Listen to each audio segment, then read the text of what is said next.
Recording in progress. All right, welcome everyone to the recording of tonight's Your Way workshop on organizing photos. Our groups are in breakout sessions right now and they are just about to return. We have tackled 3 different questions tonight and I wanted to share those with you before everyone comes back. The first one, has your photo organization improved in recent years and what did you change? What struggles you continue to experience with managing your photos? And is there an area of your photo library that you want to focus on during the next session of Photo Crush? Now, in a few moments, I'll be sharing a preview of what we'll be doing during Photo Crush. We can see here Paula just jumped back in with us. We'll have folks jumping in over the next 60 seconds. This is what I love about these sessions, is just the fun, dynamic nature of them. Our community comes together to share their best ideas. And if you've watching the replay this time or watched other replays in the past, I hope you'll come and join us live sometime. These are so fun and just such a delightful sharing of ideas. And I think tonight's conversation is going to be juicy as well. Yeah, right. I feel that way. I mean, a lot of ideas is when you're trying to process your photos, they're treasures, but at the same time, could I use them, like what would I use them for? And a lot of the digital scrapping is completely different from, paper or so I'm in that transition to see if I want to do digital. Oh, cool. I think a lot of folks here have gone through that transition. And I think that's what makes these conversations even more interesting. So, welcome back, everyone. We are officially recording now for our replay for those who couldn't attend live. And now it's time to just really dig into the nitty gritty. But I'm going to give you a little preview of Photo Crush here. I'm going to share my screen. Okay. So this is inside our Simple Scrapper membership community. I know some of you here are already members, but some of you also are not. We use the Mighty Networks platform, which is just one of my favorites because it has allowed us to unite our content and community under one roof. And for so long, we had 2 separate areas, and using this platform allows us to just create a seamless experience for our members. And so this isn't really a full tour tonight, but I'll just pop into where we're going, which is our classroom for Photo Crush. And so many of we have a lot of long-standing classrooms, and Photo Crush is one of those. I have been leading these sessions of Photo Crush for a many number of years now, and last year we launched the 2.0 model of it, if you will. Photo Crush has always been a framework for getting your photos in a better place than they were before. It is not a prescriptive tutorial. I'm always more than willing to share what I do, and we invite others to share what they do. But it's really a way to think through the process, highlighting what are the common challenges and how do I recommend working through that in a way that is not overwhelming. And so the 2.0 iteration kind of took all the original concepts and reordered them in a way that was more logical so that you are first protecting the future and that's setting you up for the photos you're going to take tomorrow and beyond before you worry about all the photos you've taken in the past, all the photos you've inherited, all the things that come or have already been there or stuffed in a closet or in albums. You want to make sure that you have a system that you can bring those into and a system that's already working. And then you layer on from there. So inside of our classrooms, we have 2 different areas. There's a table of contents and an activity feed. And the table of contents is that kind of core classroom area where you'll get the content. The first part is called Be Present. This is kind of an iterative, how do we say it? An iterative process, and that each time you revisit Photo Crush, I ask folks to go through this again so that you're touching base with what do you want to do now for the next 7 days. I'm not promising you that you're going to have your entire photo library organized in 7 days. I'm going to promise you that you will fall more in love with it and you will be in a better position if you spend 20, 30, 40 minutes, an hour a day for the next 7 days to move it forward, as little or as much as you can. Of course, we have the 102 curriculum, which we launched last year, and then tomorrow we'll start releasing the 102 curriculum. There's 5 lessons in the 102, and we'll be dripping those out 1 per day for the next 5 days. And then, of course, guiding you, answering questions, and helping you along the way. Now, if you've never joined us for Photo Crush in the past, you're probably going to be starting in that 101 session, which you can go ahead and jump into tonight. We do recommend going in order because it's so important to protect the future before you organize the past. So don't feel like just because the 102 content is new for this session that you're going to miss out on something. It will be there going forward. This classroom is available year-round. It's just that we only do a live guided session once a year. But we want to support you where you are right now, whether that's 101, 102, or really even just trying to figure out where you are and what you're going to do. And that's why we also have the activity feed. This is more your discussion area. It's free form, more like a Facebook group where we ask you questions, we post things for you, but you can also create new content and ask questions. And this is what makes the experience so customized, personalized, and really able to not to serve you, but to serve the entire community. Because as I mentioned, the curriculum's not prescriptive. I'm not, I use Lightroom, but I'm not teaching you step by step how to use Lightroom. I'm giving you this big picture framework for how to manage your photos. And so this is where you can ask those specific questions about your camera, your phone, the software that you use, the particular challenge that you have with a hard drive or a cable or whatever, from the techie to just the conceptual. This is where you can really get that support. And that's why we have the activity feed on top of the curriculum. So I just wanted to give a little preview of that. We are so excited about this session, and I hope to see some of you in there and joining us. And our members are actually already in there commenting, jumping in early. We kind of gave a preview today. And as I mentioned, the classroom is available throughout the year, but this is the time which we're really kind of getting everyone together, and we can leverage that community momentum to get a lot done. And it's always just so much fun. All right, but let's dive back into our particular challenges of tonight. So, whose photo organization has improved in recent years? And what did you change to help it improve? Go ahead, Iris. Because I talk a lot. Lightroom was my key to getting my photos organized, and all the breakout rooms turned into like a Lightroom ad for me. But yeah, that's really what helped me.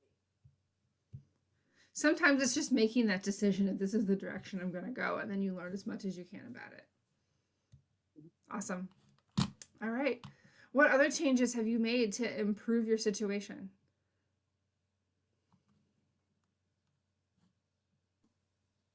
One thing I mentioned was I started doing kind of cleanup as I go each month, downloading my photos to my hard drive, but tagging them as I went and just taking an hour here and there to tag everything if I couldn't do it at the time it was coming down, and delete those, once a week or once a month, just go in and delete the crappy photos off either my phone or my DSLR, because I do both, and do it that way. Just, get in the mode of doing it once a month or once a week, and having that kind of discipline to do it so it didn't get overwhelming, because a year ago I had to go in and tag a year's worth of photos. Yes. I thought, I never want to do that again.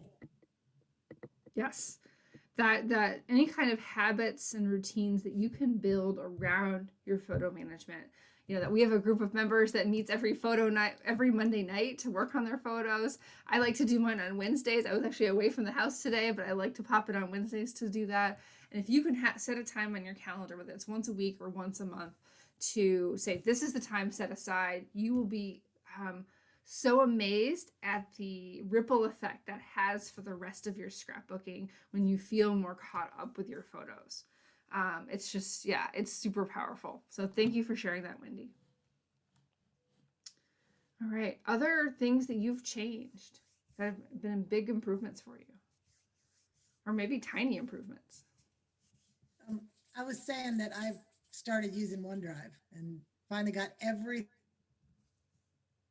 which took a really long time, but having it be there and be in the cloud, and I don't have to, worry about if I'm somewhere else or if I'm not on my laptop, I'm on my desktop, and it's all accessible, and that's made a huge difference, but it was a big time commitment. Yes, awesome. I think sometimes when we take the time to do the hard thing and understand how it works, that can make things easier, particularly if you want to be more mobile with all your photos. That's awesome. Other improvements. These are awesome. These are great. All right. What about struggles? Where are you continuing to feel challenged with managing your pictures? I would say that my biggest challenge is having too many backups. I have backups on Apple and Google. I have a few on Shutterfly from years ago. Mm-hmm. So, having everything in one place is something that I really want to improve. That way, it's all kind of synchronized in one place instead of having everything kind of spread out. Yes, I think having duplicates and backups and not really being sure which one is, your kind of original library and which one is a backup copy is a super common challenge. We have strategies for that inside of Photo Crush, and I would say that's probably the number one thing that we talk about. And then I'm a big fan of feeling super secure. And so I have different strategies that I share of how you can make sure and double check, like putting folders side by side and making sure the number of files and the file sizes match up. I prefer a more manual approach because I want to feel that security in making sure that I'm moving things from place to place the right way before I delete something. Other folks love to use software and have it all automated and kind of just trust the process. And I'm a little bit more of a control freak, but there's certainly different ways to do it. But we can certainly get you going to solve that challenge. So it's a super common one.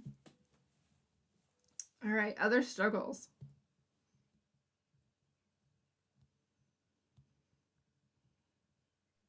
I will share one real quick is that I've noticed that just the number of junk photos that I have has just, it's becoming more than a third of all my photos. And it's screenshots and things that automatically download when I post on Instagram. And it takes time to even go through and delete them.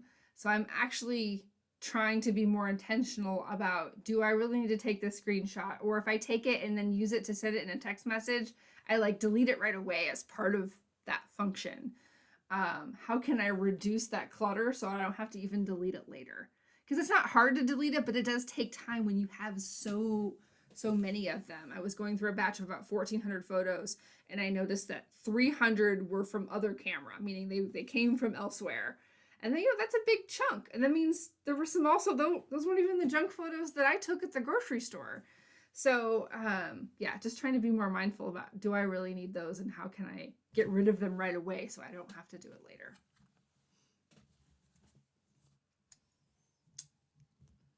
We talked a little bit about that. That's the downside of the technology now, is that a lot of these people just started with not film, where you only had like 12 pictures, so you had to be selective about, and also now, you have a terabyte of room on there, so there's room for everything. Whereas, for sure. Once you can get caught up in that mindset where you do just save everything because why not? But then when you're trying to find that one picture to show to somebody, you just want to poke your eye out. Yes, very true. I've had my phone for more than 2 years now, 2.5 years, and it's only just filled up. And so now I'm trying to, get things off of it. But if I hadn't had a strategy, I'd be worried about, okay, I could have lost 2.5 years of photos, or do I really want to sort through 2.5 years of photos now? No, I don't, because even a month is can be frustrating to go through. So I would say I'm a very new scrapbooker. Mm-hmm. So for 31 years of my married life, I have no photo organization whatsoever, other than they just went into photo boxes in random orders. They're in random folders on my computer. Still have some 35mm film that needs to be developed from when our children were very small. Plus, I have all of those heritage photos because my parents have passed away. So trying to decide what I'm going to scrapbook or find the picture that I'm trying to, find to do some challenge for an online crop or something. I have no organization at all and an overwhelming amount of photos. And so that, of course, is my biggest struggle right out of the gate. Well, I will tell you that the 102 session that we're putting together is exactly designed for that situation. Okay, I kind of have my new, even if your new system for your new photos is just kind of, it's good enough for right now, but you're ready to tackle the old stuff. We're going to walk you through of creating an inventory and making a plan and figuring out, okay, getting the big picture on, okay, here's all the things, and then what is the first step? Because you can't take all the steps at once. And there are lots of steps, and we recognize that. Because you can't scan film and prints at the same time, and you may not even want to scan everything. So you have to make a lot of decisions, but we're going to walk you through how to do that. All right. Other challenges to share?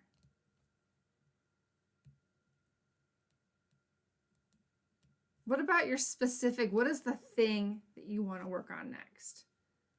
Michelle has a big thing that she wants to work on. She needs to just figure out, how do I tackle this? What is your next thing? We had a really interesting one shared in the community just a few moments ago while you guys were talking about somebody has a Lightroom catalog that they have it synced through their phone to the cloud, but they want to wipe it all and sync a new catalog. And how do we do that? Because Lightroom wants to only sync one catalog at a time. And so how do we get that new catalog to replace the old one? So we're going to figure that out.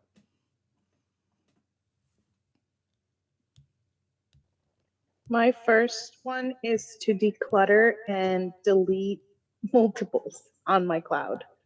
That should take me a good while. Yeah. Other next steps that you want to share?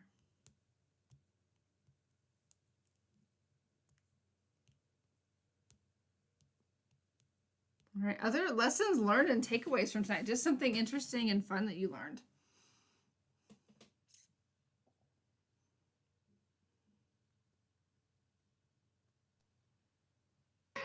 I got a lot of work to do. It's always good to know that, like any of these group things, it's always good to know that you're not the only person that feels overwhelmed by what's in a tote bag and what's on your phone and what's, on the little cards I have from the camera 3 cameras ago. So it's good to know you're not the only person that's suffering a little bit here. No, not at all. Also, and I think that just as Barbara was mentioning, that the problem is getting worse. It's like there's an acceleration too of the quantity that we're dealing with. Like our old stuff was overwhelming enough, and then now we have the quantity of the new stuff that just makes it even a little bit worse. And so it can be challenging to wrap your brain around it. We definitely recommend a lot of writing it down, whether that's writing it down in a notebook or using a spreadsheet or using Trello, wherever you can document everything that you have and even write out procedures can help you the next time you sit down. Because we have time and fits and starts, right? We work on it for, a week or so, and then we have to move on to something else in our lives. And then you sit down again, well, where was I? And how do I do this? So if you can document where you were and how you do it, it makes it that much easier to jump back in the future. Having these things available too has really, it's helped me a lot where, for me, I get a lot of that analysis paralysis where you're like, I just don't even know where to start. So you doing all that work works really well because I'm like, oh, well, I can go listen to what these people have to say and then go to step 1 and at least get started. And, everybody there's always little tidbits like what you were saying. Mm-hmm. Like when I went to get my shot today. And while I was sitting there, I had time to just sit there and clean out stuff on my phone. And instead of getting on Facebook or reading my Kindle or whatever, I just take the, 3 minutes a day while I'm waiting for something to go through and clean out stuff. Because it's amazing to me how many pictures I take of just, where I just wanted to show one person. like, oh, look, this looks like the flamingo you had, but I don't really want to keep the picture. Yes. Yes. And And we when take I- so many of those now. Yeah, because it's so easy and it is fun to share them. But yeah, but someone said, I don't know, in one of the things we did a couple months ago, to just, make a point of doing that every day. And Mhm. that has really made my phone a lot easier to handle. Yeah, even like every time I open my gallery, I try to just like scan it quickly for just junk I can easily delete. Even if I only have 30 seconds in there, I can Yeah. pick one photo to delete. That's one photo I don't have to look at later. So Yeah, and that's why all this is so fabulous, because they are little pieces, and Yeah. then combining that with like the book club books that you've been doing, that it's, Mhm. it's really made a big difference on that. You don't have to do everything at once. You just have to pick one thing and do a little something. yeah, I think that's been really interesting this year because we have this study group on atomic habits. So habits have been a theme throughout the whole year to supplement all of our other conversations and to just have that as a parallel because so much of what we do is the everyday habits and how that connects to the bigger projects that we're working on because they're not the same, but they do feed back and forth and they do support one another. And also, I wanted to point out one of the other things that you said is about just sometimes the simplicity of being told what to do. I mean, we know how to organize things, right? But sometimes you want someone to tell you, okay, but do it in this order and do this next. And here's why you might want to do it in this kind of way versus this kind of way. It makes a difference. So you don't have to make those decisions yourself. We all know that decision fatigue is real. We make better decisions in the morning than we do in the evening because we're well rested. And the more decisions you make throughout the day, by this time of the day, you're probably not as good at making those decisions. And so the more that we can decide in advance and the more that we can have others make those decisions for us, the easier it gets. And the impetus of saying, oh no, we're doing that now, instead of, I really want to, I really want to make that a priority, but. Oh, I think the other part of that too is there's a tendency more so with supply organization than photos that I need to do this first before I scrapbook. But if you know that you have this time on the calendar later, you know you will get to it and you can kind of trust that and give yourself permission to say, no, I really can scrapbook now. Yes, it'd be nice if I was more organized in this way, but I can do something now. So that's helpful too on both sides of it. I have a question. And I don't know if it was covered because I had to go take care of something for a little bit there. No problem. Like if you don't scrap in order and some just floats your boat on your phone 1 month and you're scrapbooking those pictures, how many of you would what do you do? I don't even know how to ask. Do you delete them off your phone after you've printed them and scrapbooked them? Because you still want a copy of them. Are you putting them in another folder? Are you saving them somewhere else so that you don't have so much on your phone? Like, what are you doing with them after you've the digital part of it, after you printed it or scrapbooked it, or you're at the moment done with those photos? So there's different schools of thought. I will share mine as well as another example, and then I'll invite others to share other perspectives. So my perspective is that anything on my phone is my phone is basically a temporary holding spot for my photos, and that they're all my photos on my phone, my husband's phone, my camera, my daughter's iPad. They're all going to my computer, and that my computer is my home for my photos. From there, I delete the junk, and then I save the rest. So I look at my digital photo library as the original copy, and my scrapbooking is the cherry on top, the extra, the nice to have. There are others who don't have that school of thought, and who once they scrapbook the photo, they delete it from their digital library, and their goal is to not have any digital photos left. They want to have their finished scrapbook pages and then their printed books from those pages, and that's their core library. That's their goal. And so there's no right or wrong way. It's what makes sense to you. And we all have preferences. So I would say from somebody who doesn't scrapbook in order, though, you might want to come back around to certain photos. Right. And that's why I do not save everything, but I do save the bulk of my photos. But you move them off your phone so that your phone is getting cleared out more often and you're putting them like into an external memory or something like that. Yes. So I have them all on an external hard drive because my laptop actually is really small and has not very much storage. Okay. Which Jennifer, I have a hard drive, an extra hard drive, but it's rarely that I'm getting in there and moving everything to it. Yeah. So yeah, happy to talk more afterwards if you want about how to do all this and my philosophy on it. Jennifer, yeah. how are you getting it off your phone and onto your computer? Or is that part of 101? So I actually do have a tutorial. This one is on just free on YouTube. Kim, would you be able to find that link for me? I think it's in the classroom at the bottom also. I actually use my phone. I use Lightroom, the Lightroom app on my phone, and it automatically sends my photos to my computer via the cloud. So I don't actually have to do anything. I have Android, but it works on Apple as well. And so I have a Adobe Creative Cloud subscription. I have a larger plan because of my business, but the intro plan that most people use is the photography plan. It's $10 a month, and it allows you to have access to the app and the cloud service. I use it with Lightroom Classic, which is an app on my computer that is referencing those files on my computer. It's not storing them all in the cloud. So basically it sends them to my computer and then I store them there. It also does it with my husband's phone. And I've done these tutorials before where, I'll have him take a photo from wherever he is in the country because he used to travel a lot, pre-pandemic for work. And it shows up in Lightroom within minutes. And so it's really fun to be able to get it and have that part automated. But you don't have to do it that way. I always have a cable that's always plugged into my computer. Here's the end of it. So I plug in my phone and I can manually transfer things that way. It actually doesn't do videos through Lightroom. So I actually do the videos manually with the cable. And so that would require just more of a habit of getting them off and moving them to your computer. Okay. Now, whatever computer and phone you have, that combination is going to dictate exactly how you do it. Yeah.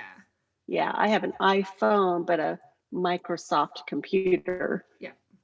So I have an iPhone and a Microsoft computer, and I just do it through a cord. So like Jennifer's through the cord. Mine's not automated like hers is, but so yeah, mine is not whatever the map. Is that the link that you wanted? Yes, thank you. Perfect. So I need to invest in a cord. Well, and it's your charging cable for your phone. It probably has a box like this. So, but then there's a little, it comes out of it. So the USB comes out of this. So you take it out and that USB can go into your computer. Oh. And so this end is the end that goes into your phone. Your phone. Okay. The other end either can go into the little plug-in device, the AC adapter, or you pull it out and that USB goes directly into your computer. Good to know. Thank you. So you already have a cable, I'm almost certain. Yes, I do. Thank you. I have another suggestion. My other love is Dropbox. So I have an iPhone and an iMac, but my husband has a Windows machine, PC. We just have Dropbox on all of them. The Dropbox does the slurping up of the photos automatically, and they appear in a folder on both computers. So it's technically it's in the Dropbox cloud, but you can sync anything from there to any device. Yep. And so you have access to it. It goes in automatically, uploaded, and you'll have access to it from any device. So that's another way. And then if you are still using Lightroom, then you can set it up to watch that folder and bring things in automatically in Lightroom. What I do is that's where I like the controls. I go to it's called camera upload folder, and then I select what I want in Lightroom because, as Jennifer was saying, a lot of crap stuff in there too. Like all the screenshots and stuff. So I don't want to bring those into my catalog. So that's where I go manually. But actually getting it off the computer gets done automatically. Or off the phone. Sorry. And it's compatible with any device. Yeah, and I did it that way for many, many years. It works really well.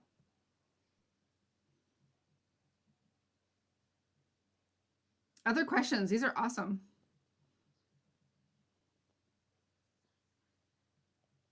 Yeah, these are the conversations we have all the time, you know, down to, you know, the unique combination of phones and devices and what we think might work for you, helping you find the best tutorials if we don't already have them. So maybe like when you're done printing some photos, like let's pretend I'm organized and I've printed some photos off of my external hard drive. Do you, so that you don't re-scrap them, because you know, none of us have ever scrapbooked the same pictures twice by accident. Do you make like a separate file that says like scrapped or printed or whatever and put those photos over there to help you stay organized? Is that what you guys do?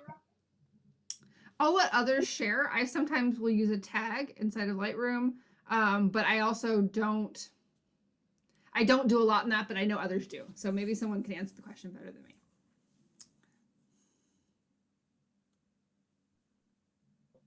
I just remember what I scrapped. I would keep the original photo in one folder, and if I want to scrap it, I will move it to a folder labeled for scrapping or to scrap, so that I am not messing with the original. And once I'm done with the scrapped folder, then I could delete that so that it's not taking up extra space, but I'm not deleting the original photo because, you know, I want to keep it for my family to see later on, my children, you know, etc. So I move what I want to scrap to a folder saying to scrap. A separate folder. Yeah. I would say I have a similar strategy to Nadia when I do that.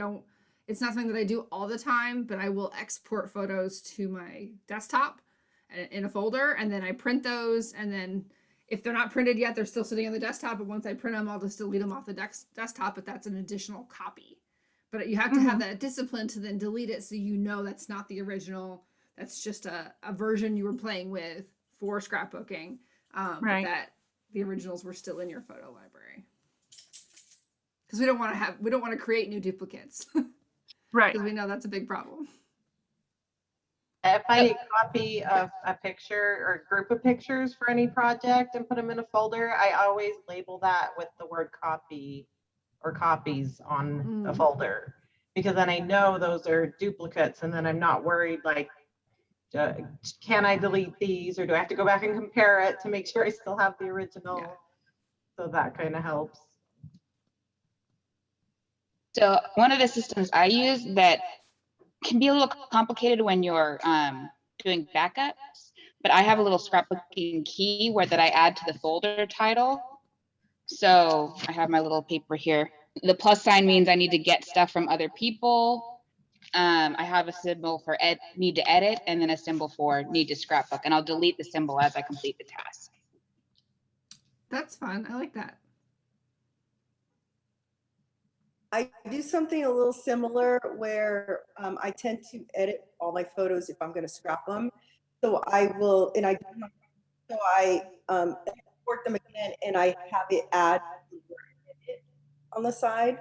So normally, if it's got edit on the side, it's meant for scrapbooking, and then I can later delete that if I wanted to. But it actually doesn't show up in Lightroom because the changes are there. You know, like it's already done the changes, and I do put them in the same folder that they came from, but it has the edit on there. It just helps me keep track, but I'm also like Kim and I just remember what I scrapped. I've done similar with using star ratings to represent certain like phases, and always a 5-star is like this is amazing, save it forever, whereas a 1-star is like keep it temporarily, and sometimes 3. I'm not getting consistent with it, but 3-star has often meant for me that I have edited this photo versus it hasn't been edited yet. I like the feedback Iris gave on the edited photos, because I too like to edit my photos before I print them, scrapbook them, and that's the reason so many duplicates. So probably creating folders for edited photos would be a good step to take, kind of separate them and coming back and deleting. later. Yeah. I think kind of if you always have this idea that, and have a mental box around it, that this is my photo home and I'm trying to get new photos into it. And as I digitize older photos, get those into that photo home that's safe. And that if you're using photos for projects, to create a copy, and as Anna said, label it as a copy, put that somewhere else outside of those boundaries. Sometimes it might even be just like you're physically, you're putting it on your desktop. It's in a physical different location on your computer so you don't get confused. So this place is the safe home and that any photos in this other place they're not safe.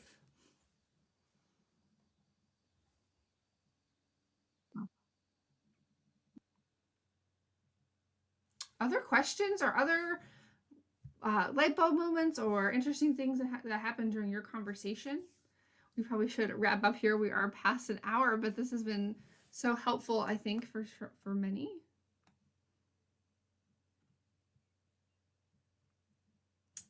All right, fantastic.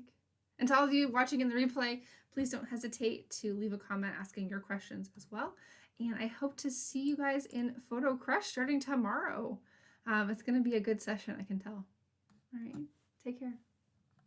Jennifer, can I ask you afterwards, can I ask you a couple of questions really quick? Sure. Okay, perfect. I'm going to get a pencil so I can write it down. Thank you, everyone. Bye. Have a great Bye. night.